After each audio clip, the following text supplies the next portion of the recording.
Retour à l'actualité politique en France. Bonjour Élie Corchia. Bonjour. Et merci de nous rejoindre en direct. Vous êtes le président du Consistoire central. D'abord Élie Corchia, comment avez-vous accueilli ces résultats? Quasiment 40% des suffrages pour l'extrême droite, près de 10% pour la France insoumise. Autrement dit, un votant sur deux hier a choisi la radicalité. Écoutez, c'est pas une surprise, on savait, on peut pas dire que les instituts de sondage se sont trompés ou ont fait des erreurs d'analyse, puisque quand on voyait les sondages au cours de ces dernières semaines et notamment de ces derniers jours, les résultats étaient quasiment ceux qui avaient été annoncés, à très peu de choses près. Donc effectivement, il n'y a pas eu une surprise particulière. La seule surprise, si on peut dire, c'est la décision effectivement du président de la République qui a décidé d'entendre la voix et le vote des Français et de dissoudre l'Assemblée. Avant ça, je voudrais vous entendre sur les conséquences au niveau du Parlement européen. Pourquoi ce qui se passe au Parlement européen est particulièrement important pour la continuité de la vie juive et de manière harmonieuse au sein de l'Europe? Déjà, il faut savoir qu'on est soumis à un double échelon. Il y a l'échelon national et l'échelon européen. Comme vous dites, il y a des décisions qui sont prises principalement à l'échelon national et d'autres décisions qui sont prises à l'échelon européen. Et ce qui se passe au Parlement européen est important parce qu'il y a effectivement des décisions où le Parlement européen se prononce. Prenons un exemple concret qui touche à la vie de nos concitoyens juifs. Pour celles et ceux qui mangent kasher, l'abattage rituel que nous avons dans notre pays depuis toujours et qui est maintenu aujourd'hui sans difficulté pour que l'on puisse continuer à produire de la viande kasher et la consommer sur notre territoire, on sait très bien que dans d'autres pays d'Europe, il y a eu des volontés de revenir sur cet abattage rituel tel que nous le pratiquons. Et donc, il peut y avoir des conséquences, évidemment, demain. Et de ce point de vue-là, la poussée de l'extrême droite en Europe, même si la droite conservatrice reste devant, est quelque chose qui peut vous inquiéter sur ce domaine-là en particulier de l'abattage rituel?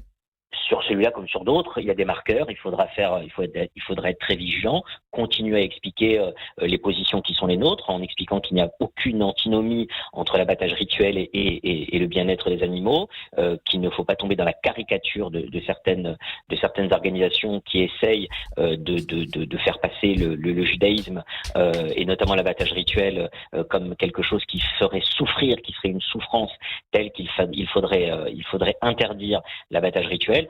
Ça, c'est un sujet qu'on traite de toute façon, de façon très très régulière avec les pouvoirs publics et notamment au niveau européen, puisque lorsque la décision négative a touché la Belgique, il faut savoir que nous étions en contact avec nos amis belges aussi, même si ici en France, on est beaucoup plus organisé, on a plus de contacts, ce qui fait qu'on peut mieux expliquer la situation et qu'aujourd'hui, il n'y a pas de remise en question en l'état, à date, de l'abattage rituel. Mais ce sujet, comme le port de la kippa dans l'espace public, comme d'autres sujets nous interpellent. Moi, j'ai l'habitude de dire, nous ne sommes pas des politiques. Moi, je ne gagne pas ma vie avec ça. Je suis avocat, vous le savez. J'ai ma carrière professionnelle. Je suis bénévole pour la communauté juive avec d'autres amis qui se battent pour défendre les intérêts de la communauté juive. Et la seule chose qui m'intéresse, c'est qu'en tant que Français de confession juive, la liberté d'exercer notre culte, la liberté d'exercer ce qui fait de nous notre pratique du judaïsme, qu'on ne devienne pas demain des Français juifs qui devront cacher notre identité, qui n'osons plus. Et cela pourrait être le cas si le RN arrivait à Matignon, si Jordan Bardella était le prochain Premier ministre? Écoutez, aujourd'hui, moi, je ne fais de procès d'intention à personne. Il y a des votes, il y a des élections. Vous savez très bien que nous avons toujours eu des craintes par rapport à des déclarations programmatiques. Je parle seulement de programmes qui n'allaient pas dans le sens des valeurs que nous portons au sein des institutions juives, encore une fois sur un certain nombre de sujets, et je vous ai donné un certain nombre de points. Moi, c'est la seule chose qui m'interpelle. À partir du moment où nous verrons les programmes, nous verrons les décisions qui seront prises et les programmes qu'il y aura, à partir de là, nous porterons et nous continuerons simplement, comme toujours, à porter avec fermeté, mais aussi clairvoyance, la voix des intérêts des Français juifs qui souhaitent tout simplement continuer à vivre dans notre pays comme nous l'avons toujours fait, de bonne intelligence, parce qu'on a toujours été donné en modèle de l'intégration au sein de la communauté nationale, de notre communauté juive. Et je ne souhaite pas que ça change. Et donc évidemment, quand on a vécu, notamment avec l'extrême gauche, notamment avec LFI, et nous verrons comment vont se positionner. Je vous dis, moi j'attends de voir comment les choses vont se passer dans les 15 jours qui viennent.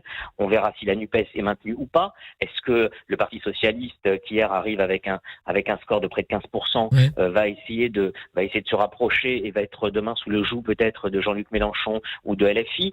Ça, c'est une des vraies questions aussi qu'on se pose. Donc il y a une recomposition politique aujourd'hui qui se fait.